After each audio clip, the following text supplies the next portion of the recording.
किस तरह के फाइनेंशियल इंस्ट्रूमेंट्स ने आपकी वेल्थ को बढ़ाने में मदद किया, या फिर कहाँ आप निवेश करते हैं उसकी जानकारी दीजिए।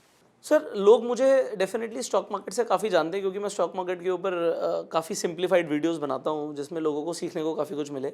बट मैं खुद डेफिनेटली एक स्टॉक मार्केट इन्वेस्टर तो हुई, एक रियल एस्टेट इन्वेस्टर भी हूँ। तो वो चेहरा लोग देख इसलिए नहीं पाते क्योंकि रियल एस्टेट में टिकट साइज थोड़ा सा बड़ा होता है। मैं उसी सवाल पे आ रहा था सर, इससे जुड़ा हुआ कि बहुत सारे लोग पूछना चाहते हैं, क्योंकि आप हम लोगों ने आपके बारे में पढ़ा कि आप रियल एस्टेट में भी इन्वेस्ट करते हैं। तो शेयर मार्केट में ज़्यादा इन्वेस्टमेंट मुनाफा मिलता है इन्वेस्ट करके, या फिर रियल एस्टेट में? सर, मुनाफे से पहले ना रियल एस्टेट का मैं यही बता रहा था आपको कि रियल एस्टेट में एक एंट्री बैरियर है। Entry barrier in the sense कि मान लीजिए आज हम गुड़गांव में वीडियो शूट कर रहे हैं। अगर आप गुड़गांव का रियल एस्टेट देखें, अब मैं लैंड में इन्वेस्ट करता हूँ, मेरा फोकस सिर्फ लैंड में, मुझे कोई फ्लोर में फ्लैट्स में इंटरेस्ट नहीं है, ठीक है। तो मेरा अगर लैंड में इंटरेस्ट है तो लैंड अगर आप गुड़गांव में लेने जाएंगे तो आप करोड़ों में बात शुरू करेंगे।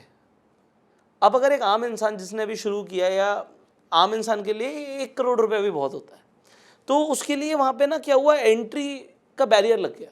हर कोई नहीं आ सकता। जिसके पास एक अच्छा निवेश करने का मतलब कैपेबिलिटी है, सिर्फ वही रियल एस्टेट में एंटर कर सकता है। तो रिटर्न्स तो मिलना बात की बात हो गई, उसकी एंट्री नहीं हो पाएगी। बट अगर हम स्टॉक मार्केट में खासकर, जैसे मैं इक्विटीज़ में इन्वेस्ट करता हूँ, अच्छी कंपनीज में इन्वेस्ट करता हूँ, तो आप कंपनी का एक शेयर भी ले सकते हो। अगर वो शेयर में आपको 25% की ग्रोथ मिल गई, तो मान लीजिए किसी ने 1 लाख लगाया तो उसका 25,000 हो गया, 25,000 बढ़ गया। किसी ने 1 करोड़ लगाया तो उसका 25 लाख बढ़ गया। तो वो परसेंटेज जो है ना, लोग एक्चुअली समझ नहीं पाते।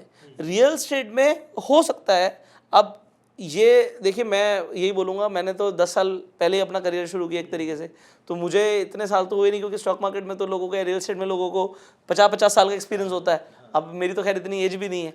तो मैं ये बोलूँगा कि शायद जितना अभी तक मैंने देखा है, मैंने सिर्फ हरी ग्रास देखी है अपनी ज़िंदगी में। तो वो जो ग्रास है, जो घास है, वो सूखती कब है, वो अभी तक तो मैंने एक्सपीरियंस नहीं किया। वो कहते हैं ना, सावन के अंधे को सब हरा हरा दिखता है, तो अभी मैं सावन का अंधा हो सकता हूँ कि मुझे रियल एस्टेट में भी अच्छी रिटर्न्स मिली, इक्विटी में भी अच्छी रिटर्न्स मिली, but it is not possible कि हमेशा आपको अच्छा ही मिलेगा।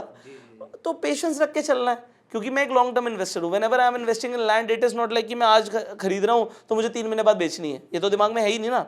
तो हम तो अगर डबलिंग की बात करें तो हम सोच के चल रहे हैं भाई 4 साल में डबल होगी, 5 साल में डबल होगी, 6 साल में डबल होगी, 7 में भी होगी। उसके बाद हम एक ओवरऑल रिटर्न कैलकुलेट कर पाएंगे।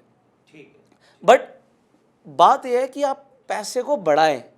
आज निवेश किया है तो ये पता है कि पैसा डिप्रिशिएट होगा, इन्फ्लेशन बढ़ेगा, सोने का भाव बढ़ेगा, सोने में इन्वेस्ट करो, गोल्ड में। रियल एस्टेट लैंड लिमिटेड है। कई सारे ऐसे शहर, ऐसे अगर मुंबई की बात करें तो लैंड इजीली अवेलेबल ही नहीं है, आपको दूर दूर लेनी पड़ती है। दिल्ली के अंदर भी लैंड की शॉर्टेज हो गई है। तो हमारी पॉपुलेशन बढ़ेगी, लैंड बहुत लिमिटेड है, तो एक स्केर्ड रिसोर्स में जाएगी। और हमने कभी पढ़ा नहीं कि लैंड में डेप्रिसिएशन आता है, तो इन लॉन्ग टर्म हमें पता है कि वो हमें फ़ायदा दे सकती है। रही बात इक्विटी इन्वेस्टमेंट की, अगर आप अच्छी ब्लू चिप कंपनीज में इन्वेस्टमेंट करते हैं, अगर आप बड़ी बड़ी कंपनीज की बात करते हैं, एमआरएफ की, एशियन पेंट्स की, एलएनटी की, पिडिलाइट की, ये जो बड़े नाम हैं, आपको पता है इनकी अपनी अपनी सेगमेंट के अंदर ये बहुत बड़े लीडर्स हैं, they are the market leaders. So जो मार्केट लीडर कंपनीज हैं, अच्छी कंपनीज हैं, अगर आप उनके, एक वैल्यू इन्वेस्टिंग कंसेप्ट होता है कि उन कंपनीज के शेयर्स को आप तब खरीदते हैं जो वो एक राइट वैल्यूएशन पे मिल रहे हो, तो आपका पैसा ग्रो होने से शायद ही कोई रोक सकता है। और फिर उसके बाद तो कई सारी एनालिसिस आ जाती है, जो हम अपनी, मेरी एक किताब भी है इसमें हमने जिक्र किया हुआ, फंडामेंटल एनालिसिस। हाँ, अच्छा, मैं आपके हाथ में भी देख रहा था, आपके हाथ में भी गोल्ड की काफ़ी सारी चीज़ें हैं, तो क्या आप गोल्ड में भी निवेश करते हैं? नहीं, मुझे तो गोल्ड से प्यार है सर। अच्छा, प्यार है, सबका अपना अपना होता है। तो एक्चुअली क्या है कि रियल मनी तो सर गोल्ड और सिल्वर ही है ना, प्रीशियस मेटल्स। तो आप देखिए कि इनकी वैल्यू कभी डिप्रिशिएट नहीं होती इन लॉन्ग टर्म। मेरे लिए 2 काम कर देता है gold. Whenever I invest in gold, तो एक तो वो अपने आप में एक फैशन एसेसरी हो गया, ठीक है। कई सारे लोग बोलेंगे यार इसमें तो आपने मेकिंग दी, उस टाइम पे आपने पैसे ज़्यादा दिए, कम मिला।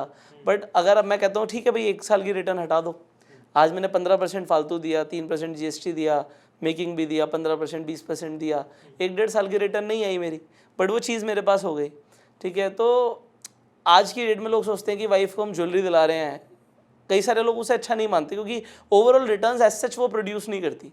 But whenever you have surplus money, आपको लगता है यार ठीक है, मैं बात कर रहा हूँ सरप्लस मनी की, क्योंकि गोल्ड में इन्वेस्टमेंट आप जब करते हो ना, क्योंकि वो उसकी इमीडिएट कोई रिटर्न नहीं है, कई सारे ऐसे एक्सपर्ट्स भी हैं जो बोलते हैं यार आपको उसकी सेफ्टी भी करनी पड़ेगी। तो आप चाहे डिजिटल गोल्ड खरीदो, आजकल तो बड़ा आसान हो गया है, आप सॉवरेन गोल्ड बॉन्ड्स में भी इन्वेस्ट कर सकते हो, तो वो भी गोल्ड में इन्वेस्टमेंट हो रही है। बट मुझे फिजिकल गोल्ड लेना भी पसंद है, क्योंकि एप्रिसिएशन आपको मिलेगा और वो आपके लिए ज्वेलरी बोल रहे हो, एसेसरी बोल रहे हो, फैशन आइटम बोल लो, उसकी तरह भी काम करता है। वीडियो पसंद आया तो हमें लाइक, कमेंट, शेयर और सब्सक्राइब जरूर करें।